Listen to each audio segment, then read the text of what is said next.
So eto na nga po mga kaibigan, Creamline Cool Smashers imbitado sa pagbubukas nga po ng palarong pambansa na gaganapin sa Ilocos Norte bilang sports team guest ito nga po sa PBL. Well, 4 hanggang 5 mga players po ng Creamline Cool Smashers ang makakasama. Kung bago ka lang, pag-uusapan natin yan, huwag mo muna kakalimutan na mag-like and subscribe.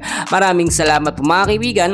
Matagal pa naman ang susunod na PBL, sa Oktubre pa ang PBL Reinforced Conference.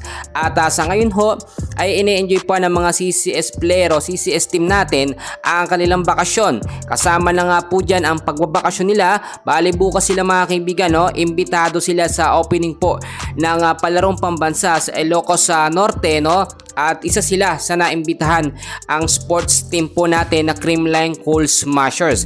Alam natin mga kaibigan, kapag ganitong popularity pag-uusapan, ang Creamline Cool Smashers hindi talaga nagpapahuli. Then alam naman natin, ng mga nakarang PBL, no, ng mga nakarang bakasyon ng PBL ng Creamline, naiimbitahan na talaga sila, no, sa mga ganitong event, lalo na dyan sa mga probinsya sa Ilocos Norte. Marami na nag-aabang ngayon dahil nag-expect tayo ng mga exhibition po na laro, no. Ito nga po sa gaganapin sa opening ng palarong pambansa sa Ilocos Norte. Sa ngayon mga kaibigan, ang Creamline Cool Smashers nakapokus pa rin sa kanilang pag-iensayo kahit ho sila ay nakabakasyon. Alam nyo ba mga kaibigan, pinapalakas ho ngayon ni Coach Sharon Meneses ang lineup at sistema nga po ng Creamline Cool Smashers. Hindi man sila nagkampiyon nitong kakatapos lamang na PBL All Filipino Conference, pero yung popularity at galing po ng Creamline Cool Smashers ay nananatili.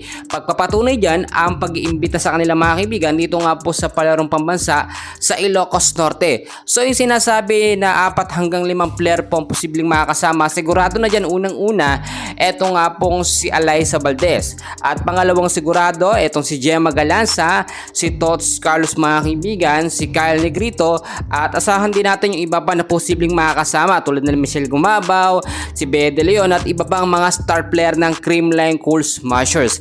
Mga kaibigan, yan muna ang update natin sa ngayon, and please huwag niyo kakalimutan na mag-like and subscribe. Maraming salamat po.